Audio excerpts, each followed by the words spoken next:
I watched my best friend walk across my backyard last Tuesday at 2 in the morning. The problem? He died 3 weeks ago, and when I told people what I saw, they started acting like they knew something I didn't, like they were waiting for me to figure it out myself. I'm not the type to believe in ghosts or supernatural bullshit.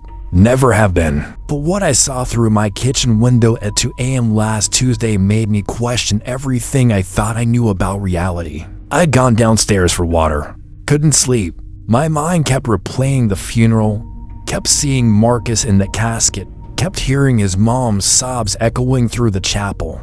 3 weeks, and it still didn't feel real. The kitchen was dark except for the microwave clock casting a faint green glow across the counter. I filled my glass at the sink, and that's when I saw him, Marcus, walking across my backyard. Not stumbling, not transparent like some movie ghost, just walking. Same black hoodie he always wore. Same way he dragged his left foot slightly when he was tired. He moved from the tree line near the back fence, crossed the lawn, and disappeared around the side of my house. The glass slipped from my hand and shattered in the sink. I stood there, frozen, telling myself I'd imagined it. Grief does things to your brain, right? Makes you see things that aren't there. But I knew what I saw, and I knew it was him. I didn't sleep the rest of the night. The next morning, I texted our mutual friend group. Me, Marcus, Devin, and Jenna had been tight since middle school. After Marcus died, we'd barely talked. Grief has a way of making people retreat into themselves. Did anyone else know Marcus used to cut through my backyard? I typed. Devin responded first. Why? Just wondering. Dude, that's random as hell. Jenna wrote. You good? I wanted to tell them what I'd seen, but something stopped me. Maybe I was scared they'd think I was losing it. Maybe I was scared they'd confirm I was. I went to work the day like everything was normal. I'm a night manager at a storage facility on the edge of town. Quiet job. Lots of time to think. Too much time. Usually. Around 8 p.m., I was doing my rounds when I noticed something strange. Unit 247. The lock was different. I'd been working there for 2 years, and I knew every tenant, every unit. 247 belonged to an old lady who stored furniture from her deceased husband. She hadn't changed anything in 18 months, but now there was a new padlock. Heavy duty, industrial.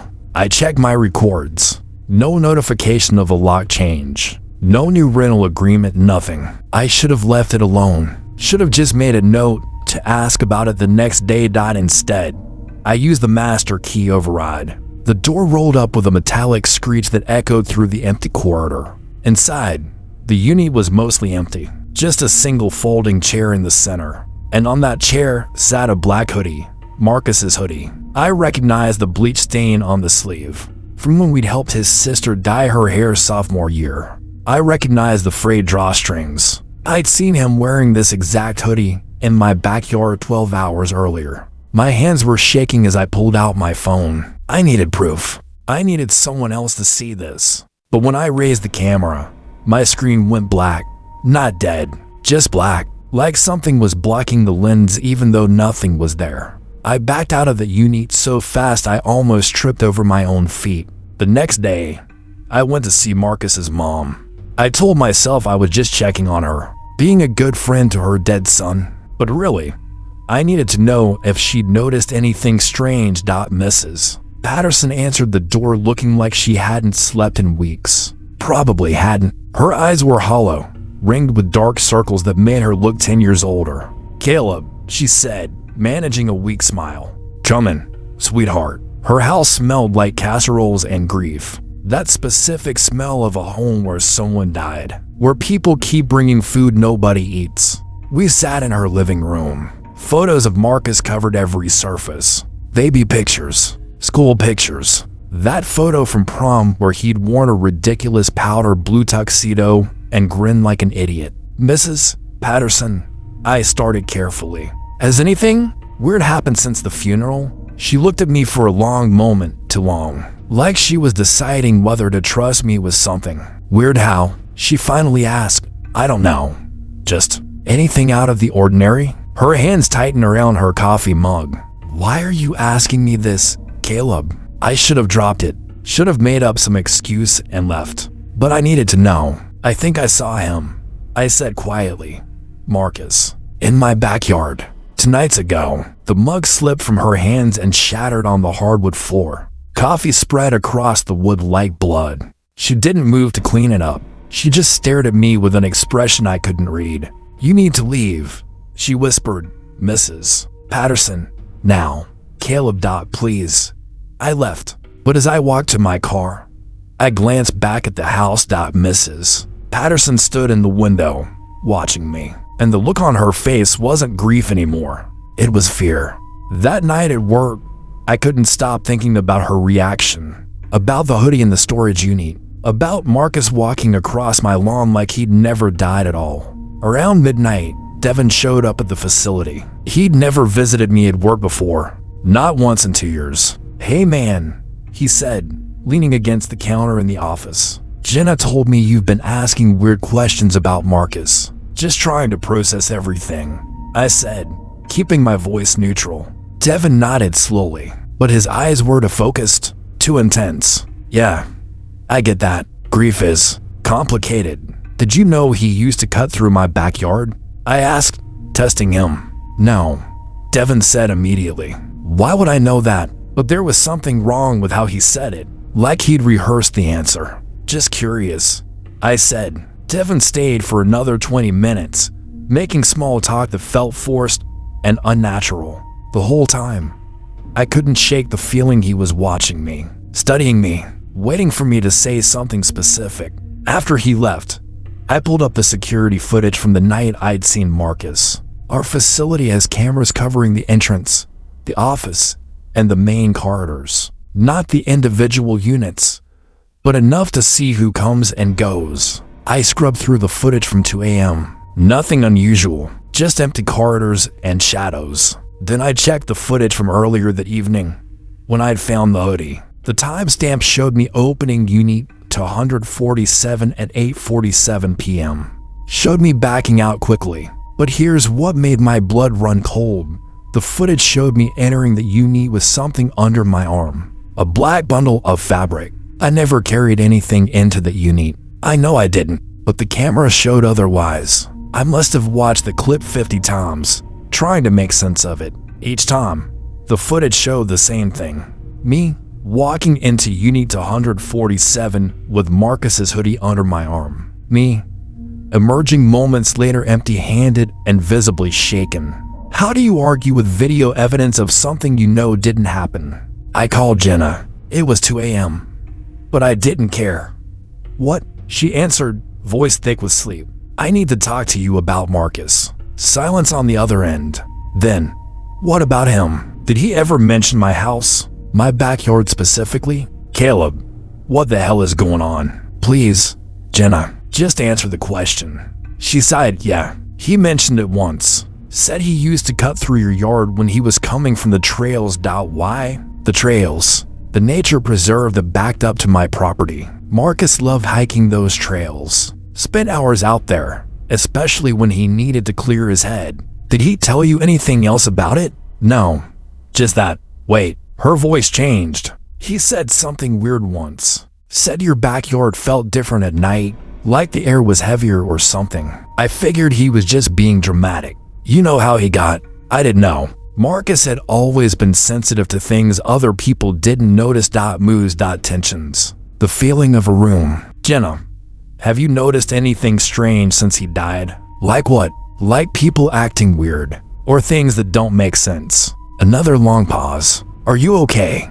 Caleb, you're kind of freaking me out. I'm fine. Just forget I asked. But I wasn't fine, and she knew it. I hung up and sat in the dark office, listening to the hum of the security monitors. Outside, the storage facility sprawled out in neat rows of identical units. Somewhere in that maze was unit 147, with that chair and that hoodie and whatever the hell was going on that I couldn't understand. I decided to check the unit one more time. The corridors were silent except for my footsteps echoing off the metal walls. Every shadow looked wrong. Every corner felt like it was hiding something. Unit 247 was exactly as I had left it. Chair in the center, hoodie draped over the back, except now there was something else. A phone sat on the chair where the hoodie had been. Not just any phone, Marcus's phone. I recognized the cracked screen protector, the Captain America case. This was impossible. Marcus had been buried with his phone. His mom insisted on it, said he'd want it with him. I picked it up with shaking hands. The screen lit up when I touched it. No password required. It opened directly to the Messages app. There was one conversation thread with me. I scrolled up, looking at messages I didn't remember sending. Messages that couldn't exist because Marcus had been dead for 3 weeks. Did you see me last night? Sent it to 47 a.m. the night I'd seen him in my yard. I tried to get your attention, but you just stared. Sent it to 48 a.m. Why didn't you come outside? Sent it to 51 a.m. My chest tightened. I hadn't sent these messages, but they were from my number. Timestamp. Delivered. I kept scrolling. I'm still here. Sent at 3:33 a.m. tonight, 17 minutes ago. The phone slipped from my hands and clattered on the concrete floor. I ran through the corridors, past the office, straight to my car. I didn't lock up, didn't turn off the lights. I just drove. I ended up at the nature preserve. The parking lot was empty. The trail entrance marked by a wooden sign, barely visible in my headlights. Marcus used to park here all the time. Used to hike these trails until dark, then cut through my backyard on his way home. It was faster than going around the long way. I got out of my car and stood at the trailhead, listening to the woods. Everything was still. Marcus? I called out. My voice sounded small and pathetic in the darkness. Nothing. I pulled out my phone to use as a flashlight, but the screen wouldn't turn on. Same as what happened when I tried to photograph the hoodie. Something was blocking it. Something I couldn't see. I walked into the woods anyway. The trail was narrow, overgrown with roots and fallen branches. I moved slowly, letting my eyes adjust to the darkness. Moonlight filtered through the canopy in thin strips that looked almost solid.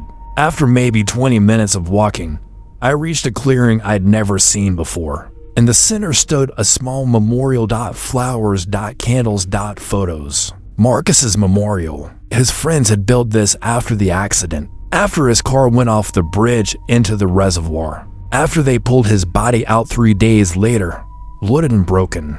I knelt beside the memorial, running my fingers over the photos. Marcus smiling, Marcus laughing, Marcus alive. I don't understand, I whispered to the darkness. Understand what? A voice said behind me. I spun around. Devin stood at the edge of the clearing, but he wasn't alone. Jenna was with him, and Mrs. Patterson, and 3 other people I didn't recognize. They all watched me with the same expression, the same knowing look. What is this? I asked, backing away.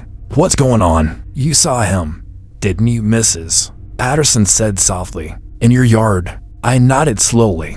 And you found his things. His hoodie, his phone. Another nod. She moved closer, her eyes glistening with tears. Do you know why he died, Caleb? Car accident. He lost control on the bridge. That's what we told everyone, Devin said.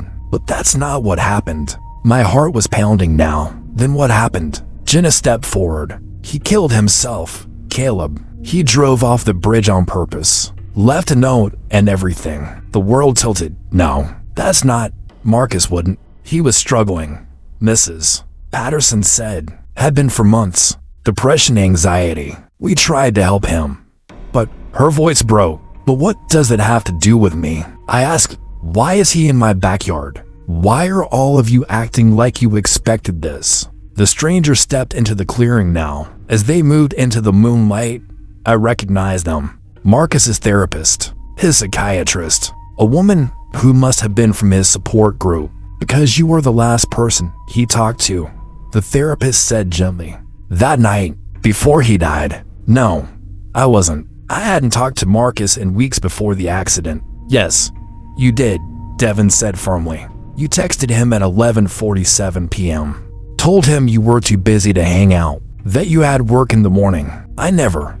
But even as I said it, a memory surfaced, hazy, distant. Marcus texting me, asking if I wanted to grab food.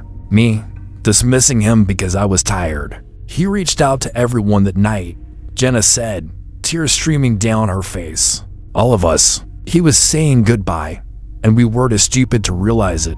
The note he left, Mrs. Patterson continued, it mentioned you specifically, Caleb. Said he wished you'd taken that walk with him. Said maybe things would have been different if you had. The clearing started spinning. So what? Now he's haunting me, punishing me for not being there. Not haunting, the psychiatrist said. Manifesting. What the hell does that mean? She moved closer, her expression clinical. Guilt can do powerful things to the human mind. Make you see things. Make you believe things. Your subconscious is creating these experiences because you blame yourself for his death. That's not, I saw him.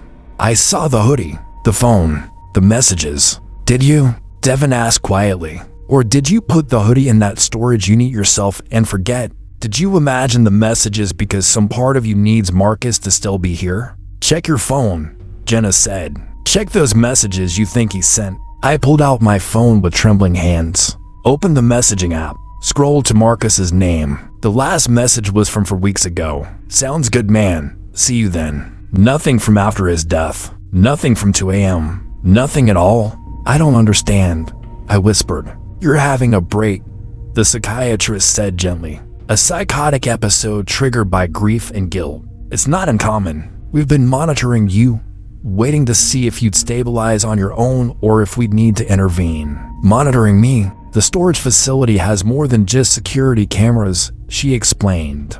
We installed monitoring equipment after you started showing signs of instability. The isolated work environment, the night shifts, the lack of sleep, it all creates the perfect conditions for this type of psychological break.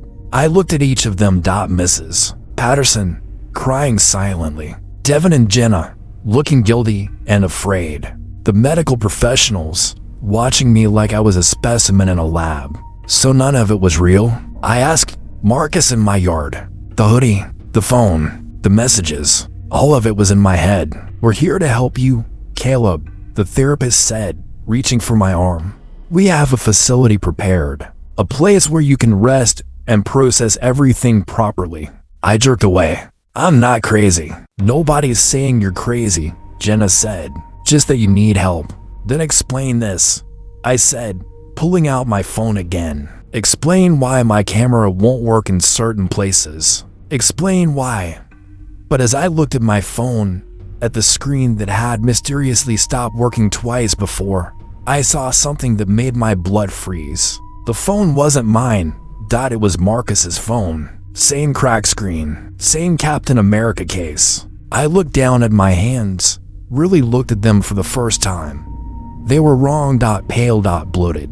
Like they'd been underwater. Oh God, I whispered. Mrs. Patterson stepped closer, her face twisted with anguish. Caleb, honey, do you remember what really happened that night? The night Marcus texted you? I tried to think back, tried to remember, but the memory was slippery. Wrong. You went to meet him, she said softly.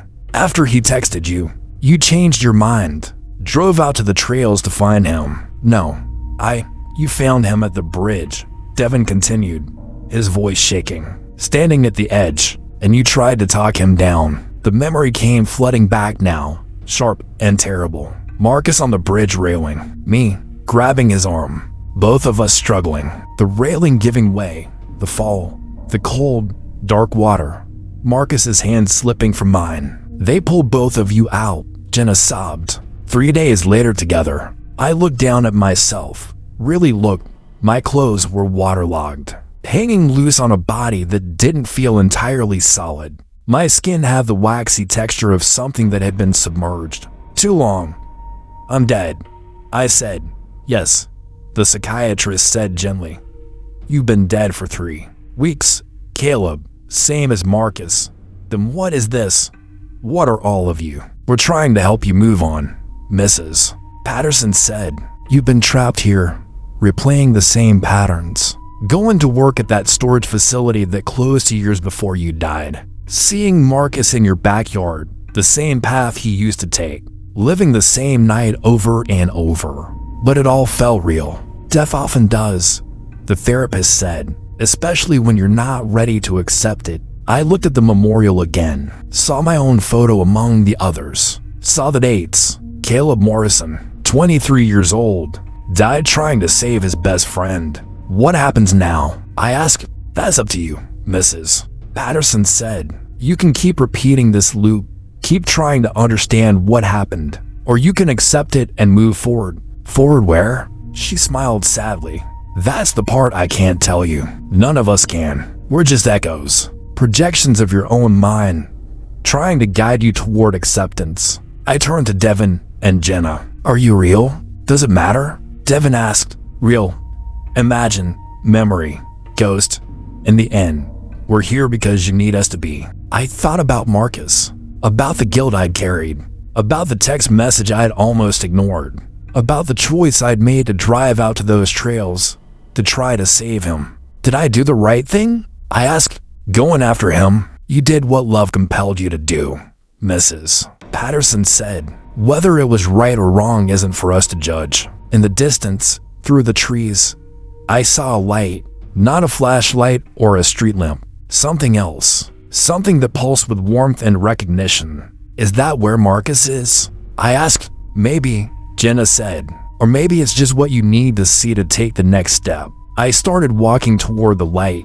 The others didn't follow. They just watched me go, their forms becoming transparent and fading like morning mist. As I walked, I thought about the last 3 weeks, about the job that didn't exist, about the backyard where Marcus's ghost appeared, about the storage unit and the phone and all the little clues my subconscious had created to help me understand the truth. I'd been dead the whole time, dead and unable to accept it. The light grew brighter as I approached. I could see Marcus now, standing in its glow. Not the waterlogged corpse they'd pulled from the reservoir, not the ghost from my backyard, just Marcus, whole and smiling. Took you long enough, he said as I reached him. I didn't know. I said, I didn't realize I know. That's kind of the point. You have to figure it out yourself. Is this real? Are you real? He shrugged. Real as anything else. We're dead, man. The rules are different here. I'm sorry, I said, for not being there sooner, for not realizing you needed help. You drove out to the bridge in the middle of the night, Marcus said gently. You jumped in after me when I fell. You held onto me until the end. What more could you have done? I could have answered your text sooner. Could have taken that walk. Maybe. Or maybe it wouldn't have changed anything. Depression doesn't work that way, Caleb. It's not logical. It's not something a single conversation can fix. We stood there in the light, to dead friends trying to make sense of senseless tragedy. What happens now? I asked. Marcus looked toward the light. I don't know. I've been waiting for you. Figured we'd find out together. You've been waiting for me, of course. You're my best friend. You think I'd move on without you. Something in my chest, or whatever passes for a chest when you're dead, tightened with emotion. All those nights I'd spent thinking I'd failed him. All that guilt and grief and shame. And here he was, waiting for me. Not angry, not disappointed, just Marcus. Before we go, I said, I need to know. That night on the bridge, did you jump or did you fall? He thought about it for a moment. Does it matter? It does to me. Then I'll tell you the truth. I don't remember. We were struggling. The rail broke.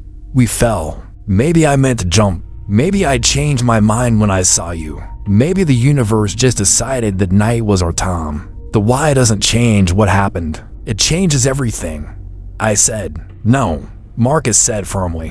What changes everything is what we do with it. And you drove out to that bridge. You tried to save me. You stayed with me even when it meant dying yourself. That's what matters, Caleb. Not the questions we can't answer. The light pulsed, beckoning us forward. Are you ready? Marcus asked. I thought about my mom, my dad, my little sister who'd have to bury her big brother. I thought about all the things I'd never do, never experience, never become.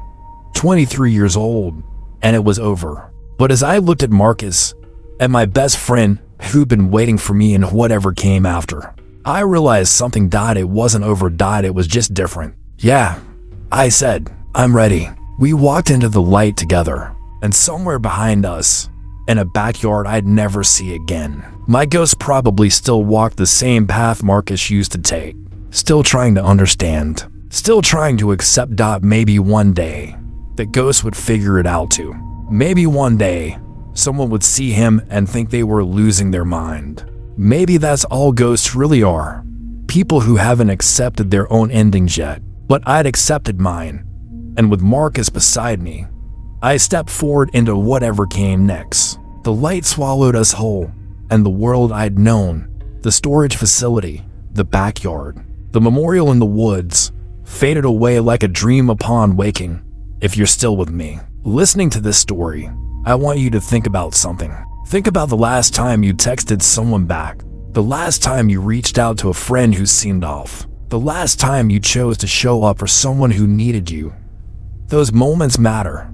They matter more than we realize. Because sometimes, the text, the call, the decision to show up, it's the difference between life and death, between moving forward and staying trapped, between accepting the truth and living in denial.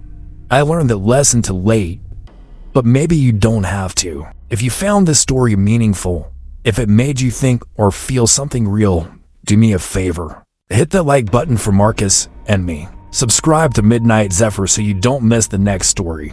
Because these tales, they're more than just horror. They're reminders that life is fragile, that death is patient, and that sometimes the scariest thing isn't what lurks in the shadows. It's the truth we're not ready to face. Thanks for listening. And remember, check on your friends. Answer those texts. Take those walks. You never know which moment will be the last one that matters.